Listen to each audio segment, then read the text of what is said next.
हम संकल्प अपना आपके सामने रखेंगे। प्लीज कैंपेन सॉन्ग दीजिए। हट जाओ इस सामने से। कैंपेन सॉन्ग दीजिए।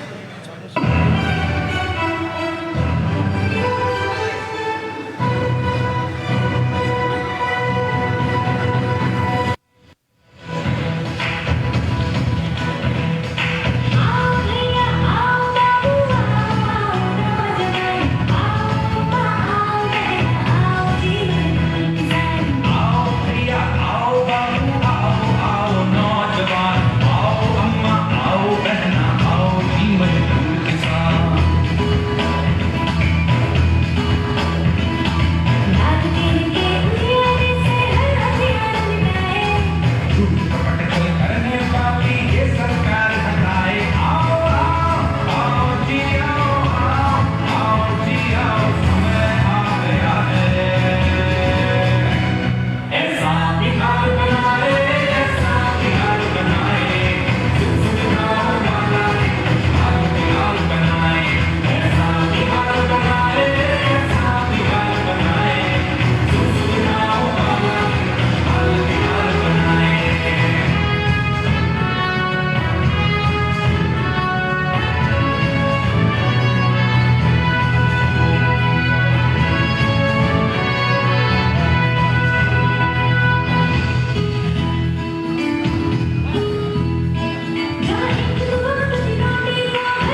भारतीय जनता दल को वोट दें। इस बार शुक्रिया साथियों, आपने कैंपेन सॉन्ग देखा।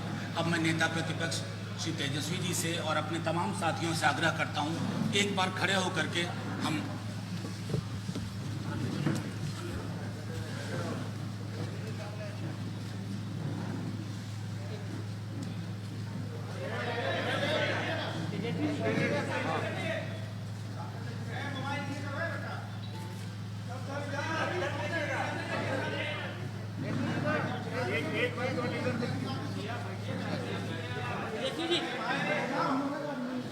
थैंक यू साथियों। इससे पहले कि मैं नेता प्रतिपक्ष तेजस्वी जी से आग्रह करूं कि कुछ मूल बिंदुओं पे अपनी बात रखें आपके समक्ष। ये घोषणा पत्र नहीं है, ये प्रण हमारा है, संकल्प के बदलाव के साथ जो कि सच होने वाला है। एक एक के बिंदु जो आप देखेंगे उसके पीछे पूरी की पूरी एक बैकग्राउंड है, पृष्ठभूमि कि हम कैसे करेंगे। साथियों, रोजगार के सवाल पे, नौकरी के सवाल पे तेजस्वी जी ने स्पष्ट कर दिया है, आज से 20वें 21वें दिन प्रक्रिया शुरू हो जाएगी। 10 लाख सरकारी नौकरी की, समान काम के समान वेतन, संविदा के पूरे कॉन्सेप्ट को खत्म करने के अलावा किसानों का जो भी ऋण है वो सब कंप्लीट माफी, आज तक के जो भी ऋण होंगे। उसके अलावा खाद्य प्रसंस्करण उद्योग, जो अपने आप में अर्थव्यवस्था को, सरकार को बड़ी चिंता होती है। हमारी सरकार आते ही तेजस्वी जी के नेतृत्व में रिवेन्यू जनरेशन पर भी काम होगा कि राजस्व किस प्रकार बढ़े। बिहार की मौजूदा बिजली दर इतनी कम हो जाएगी कि लोगों पर से जो बोझ है वो खत्म हो जाएगा। हमारा ये भी कहना है कि जब मिथिला में जीआई बिहार, वो जीआई मिथिला होगा और तमाम अलग अलग क्षेत्रों के जो वहाँ की चीज़ें हैं उसके आधार पर ग्रामीण अर्थव्यवस्था के उद्योग पहली बार आएंगे। बिहार में शिक्षा बजट शायद पहली बार हम 22% करने वाले हैं। 22% राजकीय बजट में शिक्षा के बजट का हिस्सा होगा। उसके अलावा बिहार युवा आयोग के गठन पर बाकी आंगनबाड़ी, जीविका दीदी, आशा कर्मी, रसोईया सब के बारे में जो अब तक बात हुई है कि दोगुना से ज़्यादा किया जाएगा। गांव और शहर की सुविधाओं के फर्क को हम खत्म करके रख देंगे।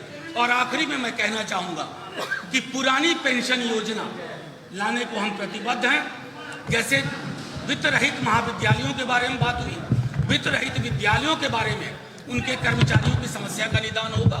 कंप्यूटर शिक्षक जो आंदोलनरत हैं उनकी समस्याओं का निदान करके उन्हें भी स्थायी किया जाएगा। संविदा नाम की कोई चीज़ नहीं होगी इस बिहार में, नए बिहार में तेजस्वी जी के नेतृत्व में। अब मैं आग्रह करूंगा कि मूल 2-4 बिंदुओं पर तेजस्वी जी आपके समक्ष अपनी बात रखें। देखिए, सबसे पहले सभी लोगों का स्वागत है। हमारे साथ प्रदेश अध्यक्ष जगदा बाबू जी, आदरणीय श्याम रजक जी, मनोज झा जी, लवली आनंद जी, मृत्युंजय तिवारी जी, सुनील जी, कारी शोहेब जी यहाँ आज उपस्थित हैं।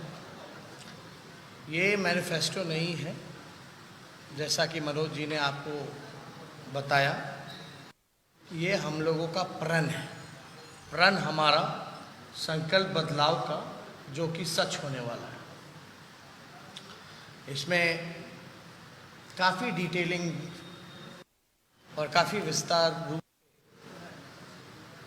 हर एक क्षेत्र को लेकर के हर एक चीज़ों का ध्यान रखने का काम किया है, जिससे हम वाकई में बिहार को खुशहाल, बेहतर, समृद्ध बना सकते हैं। और हमने मुद्दों की बात की है और पहले भी हमने कहा था, जैसे कि सभी विषयों में रोजगार, कृषि, उद्योग, शिक्षा, रोजगार, महिला सशक्तिकरण और परिवार कल्याण, स्मार्ट गांव, खासतौर पे यहाँ स्मार्ट गांव का जिक्र किया गया है।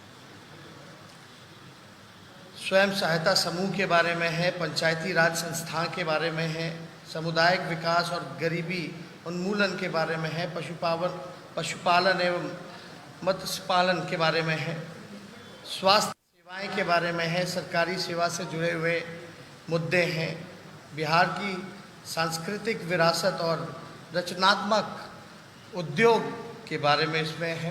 खेल नीति हमारी क्या रहेगी, इसमें विस्तार रूप से दिया गया है। आधारभूत संरचनात्मक विकास के बारे में इसमें जिक्र किया गया है। जलवायु परिवर्तन से संबंधित हमारी जो प्रतिबद्धताएं हैं, ये सारे लगभग जो हैं हर एक चीज़ों का हमारा संकल्प बदलाव का विस्तार रूप से हर एक चीज़ दिया गया है। इसमें आदरणीय राष्ट्राध्यक्ष लालू प्रसाद जी का, पूर्व मुख्यमंत्री आदरणीय राबड़ी देवी जी का संदेश भी इसमें बिहार के लोगों को दिया गया है। हमने पहले भी कहा, कई दिनों से हम लोग कह रहे हैं, लोग हंसी उड़ाया करते थे कि भाई रोजगार कैसे देंगे, पैसा कहाँ से लाएंगे। हमने कहा रोजगार और नौकरी में अंतर है। रोजगार तो कचड़े साफ करने वाला भी रोजगार हुआ, पकौड़ा तलो वो भी रोजगार हुआ, नाले साफ करो वो भी रोजगार हुआ। लेकिन हम यहाँ 10 लाख सरकारी नौकरियों के बारे में जिक्र कर रहे हैं और पहले कलम से पहले मंत्रिमंडल के बैठक में ये सच होने वाला है कि देश के इतिहास में पहली बार इकट्ठे 10 लाख नौजवानों को सरकारी नौकरियां दी जाएंगी। 4.5 लाख नौकरियां रिक्त हैं स्वास्थ्य सेवाएं में, शिक्षा विभाग में, पुलिस महकमे में।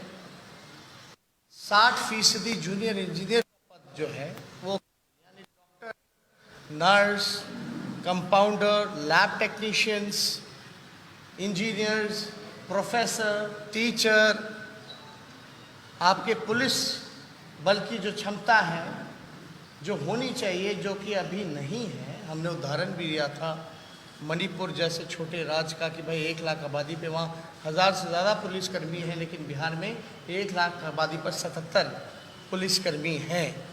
तो इन सारे विभागों को अगर हम मिलाएं तो लगभग 4.5 लाख नौकरियां जो हैं कभी भी सरकार दे सकती है।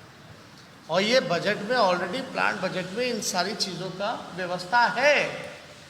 पगार की बात होती है, सैलरी की बात होती है, क्योंकि ये पदे रिक्त हैं। बात आती है 5.5 लाख नौकरियों की, तो वो राष्ट्र औसत के मुकाबले हमको आना है। हमको बिहार बेहतर बनाना है। जहाँ फंसा हुआ है हमको वहाँ से निकालना है। तो निकालना है तो कम से कम जो नेशनल एवरेज है उसको हमको कम्पीट करना पड़ेगा, उसके औसत के मुकाबले हमको आना पड़ेगा। तो 4.5 और 5.5 लाख नौकरियां मिला के टोटल 10 लाख हो जाएगा। वादा करना हो भाजपा और डबल इंजन सरकार का जैसे करते रहे, तो हम लोग भी बोलते भाई 50 लाख नौकरियां देंगे। हम लोग भी शुरू से बोलते हैं कि 1 करोड़ नौकरियां देंगे, लेकिन 10 लाख ही क्यों? क्योंकि जो रिक्वायरमेंट है, चाहे पदे खाली हों या राष्ट्र औसत के मुकाबले आने के लिए। अब भाजपा वाले बताएं कि भाई उनका मुख्यमंत्री का चेहरा कौन है? नीतीश कुमार है। नीतीश कुमार को 10 लाख में हाथ खड़े कर दिए थे कि कहाँ से देगा, पैसे कहाँ, तो बीजेपी कहाँ से देगी? कौन करेगा? नेतृत्व तो नीतीश कुमार कर रहे, उन्होंने तो पहले ही हाथ खड़ा कर दिया। तो ये बेवकूफ़ किसको बना रहे हैं? बोलते हैं पैसा नहीं है। बिहार का बजट लगभग 2,13,000 करोड़ का है, जिसमें खर्च केवल 60% होता है, 40% खर्च नहीं हो पाता। जो खर्च नहीं हो पाता 40% अगर कुल बजट का अगर निकाला जाए तो 80,000 करोड़ होता है। और डिप्टी सीएम सुशील मोदी कुछ और बयान ही कह रहे थे। अब कहाँ है? जल्दी स्वस्थ हो जाए, हम लोगों की शुभकामनाएं। लेकिन यही सुशील मोदी जी ने 2 बयान दिए थे, आपको याद होगा, 3 बयान, कि संसाधनों की कमी है जब मजदूरों को लाने की बात की जा रही थी। एक बार अपराधियों के सामने हाथ जोड़ दिया था पितृपक्ष के महीने में। चौथा हाफ पैंट में ये भागे थे जब पटना में जल जमाव था। और चौथा जो बेइज्जती इन्होंने करने का काम किया, जो रोजी रोटी कमाने जो मजदूर पलायन करके जाते हैं, बोलते शौक के लिए जाते हैं, मजे के लिए बाहर जाते हैं, इसलिए पलायन करते हैं।